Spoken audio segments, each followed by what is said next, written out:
অর্থবিত্ত থাকা সত্ত্বেও আমি আমার একমাত্র ছেলেকে কখনো 10 টাকার বেশি টিফিন খরচ দেইনি। সে তার বন্ধুদের দেখিয়ে বলতো, বাবা দেখো সুমন আজ ব্র্যান্ডেড ঘড়ি পরে এসেছে, বাবা দেখো রাজুর স্কুল ব্যাগটা ইম্পোর্টেড, সুন্দর না বাবা? আমি চুপ করে থাকতাম। আমার ছেলের সাহস হয়নি কখনোই আমার কাছে ওই জিনিসগুলো চাওয়ার। একদিন ও খেলতে খেলতে পায়ে ব্যথা পেল। পরদিন স্কুলে যাওয়ার সময় আমাকে বলল, বাবা আমাকে তোমার সাথে অফিসের গাড়িতে করে স্কুলে নামিয়ে দেবে? আমি ওর অবস্থা থেকে বললাম, ঠিক আছে। এরপর সপ্তাহখানেক ও আমার সাথেই গেল আমার অফিসের গাড়িতে। আমি ওকে স্কুলের গেটে নামিয়ে দিতাম। এরপর থেকে ছেলের আর স্কুলে হেঁটে যেতে ইচ্ছা করে না। বাধ্য হয়ে আমি বলেই দিলাম, অফিসিয়াল জিনিস ব্যক্তিগত ব্যবহারের জন্য নয়। বাড়ি থেকে স্কুল 10 মিনিটের পথ। স্কুল টাইমের খানিকক্ষণ আগে বের হবে, তাহলে সময় মতো পৌঁছে যাবে। ছেলে আমার প্রচণ্ড মন খারাপ করে বসে রইল। ছেলের মায়েরও খুব গোমড়া মুখ। আমি এমন করি কেন? সবাই তো অফিসের গাড়ি ব্যক্তিগত কাজে ব্যবহার করে, তাহলে আমার সমস্যা কোথায়? সেদিন সন্ধ্যায় ছেলে বাড়িতে এসে বলল, জানো আমার বন্ধু শহরের সবচেয়ে সেরা স্কুলে ভর্তি হয়েছে। আমিও এর বেশি কিছু বলার আগেই তাকে থামিয়ে দিয়ে আমি বললাম, বাবা প্রতিষ্ঠান সেরা হয় নাকি ছাত্র? ধরো আমি তোমাকে সেই স্কুলে দিলাম, কিন্তু তুমি ফেল করলে, তাহলে আমি কি বলবো, তুমি ফেল নাকি তোমার স্কুল? ছেলে বলল, বুঝেছি বাবা। আমি ওর মাথায় হাত রেখে বললাম, এই পর্যন্ত তোমার ক্লাসের কোনো ছেলেই তোমাকে টপকে যেতে পারেনি। বরাবর তুমিই ফার্স্ট হয়েছো, সুতরাং তুমি যেখানে পড়বে সেই স্কুলই শহরের সেরা স্কুল। এরপর সে আর কিছু বলেনি। এক বিকেলে ছেলে বলল, বাবা আমার এক্সট্রা টিউটর দরকার, ম্যাথ আর ইংলিশে একটু সমস্যা হচ্ছে। জবাবে আমি বললাম, রাতে যখন আমি বাড়িতে ফিরবো আমার কাছেই তুমি ম্যাথ আর ইংলিশ শিখবে। ছেলে বলল, বাবা তুমি অনেক পরিশ্রম করে বাড়িতে আসো তাই না? আমি হেসে বললাম, বাবা আমার এত সামর্থ্য নেই তোমাকে এক্সট্রা টিউটর দেওয়ার, আমি বরং একটু কষ্ট করি, কি বলো? ছেলে আমাকে জড়িয়ে ধরে বলল, ঠিক আছে বাবা। আমার স্ত্রী রাতে ঘুমাতে গিয়ে আমাকে জিজ্ঞাসা করলো, তুমি এরকম 10টা টিউটার রাখতে পারো, তাহলে ছেলেকে ওই কথাগুলো বললে কেন? আমি বললাম, আমি চাই আমার সন্তান বুঝুক আরাম করে কিছু পাওয়া যায় না।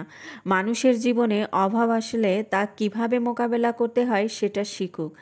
আমার স্ত্রী চুপ হয়ে গেল। মাঝে মাঝে আমার ছেলেকে নিয়ে আমি ফুটপাতে হাঁটি, পথশিশু থেকে শুরু করে বিভিন্ন শ্রেণীর পেশার মানুষের সম্পর্কে ধারণা দেই। সে জানুক পৃথিবী শুধু চিন্তার সুন্দর, বাস্তবে খুব কঠিন। চাওয়া মাত্রই কিছু তাকে আমি কখনো দেই না। একদিন সে বলেছিল, বাবা তুমি এরকম কেন? আমি জবাব দিয়েছিলাম, সময় হলে বুঝবে। একবার সে বায়না ধরল ইলিশ মাছ খাবে। আমি বললাম, টাকা তো কম, তোমার কাছে কিছু আছে? থাকলে ইলিশ আনা যাবে। ছেলে আমার হাতে 50 টাকা 10 টাকার নোট বের করে দিয়ে দিল। আমি অবাক হয়ে বললাম, তুমি খরচ করনি? সে মুচকি হেসে বলল, না বাবা জমিয়েছি। আমার এক বন্ধু মাঝে মাঝে স্কুলে না খেয়ে আসে। আসলে ও খুব অসহায়। আমি ওকে ক্ষুধার্ত দেখলেই বুঝতে পারি, তখন ওকে সাথে নিয়ে খাই। অন্যান্য দিন সব টাকা খরচ করি না, জমিয়ে রাখি, কারণ বাড়ি থেকে তোমরা যা দাও তা প্রয়োজনের চেয়ে অনেক বেশি। কিছু মানুষ তো সামান্যটুকুও পায় না। আমি ছেলের দিকে অবাক হয়ে তাকিয়েছিলাম। সেই জমানো টাকা দিয়ে সেদিন বাজার থেকে ইলিশ এনে ছেলেকে খাওয়ালাম। এভাবে ইচ্ছে করেই মাঝে মাঝে ছেলেকে অভাব অনুভব করাতাম, যাতে সে বোঝে জীবনটা কঠিন, অনেক কঠিন। একবার মার্কেটে গিয়ে তাকে বললাম সাধ্যের মধ্যে কিনতে। সে একটা প্যান্ট নিল শুধু। আর কিছু লাগবে কিনা জিজ্ঞাসা করলে বলল, তোমার জন্য পাঞ্জাবি আর মায়ের জন্য শাড়ি নাও। আমি হাসলাম। সে বুঝতে শিখেছে টাকা কিভাবে খরচ করতে হয়। একদিন সন্ধ্যায় আমি চা খাচ্ছিলাম। ও বলল, বাবা শাইনটা আর মানুষ হলো না, অথচ আঙ্কেল ওর জন্য নিজেকে উজাড় করে দিয়েছেন।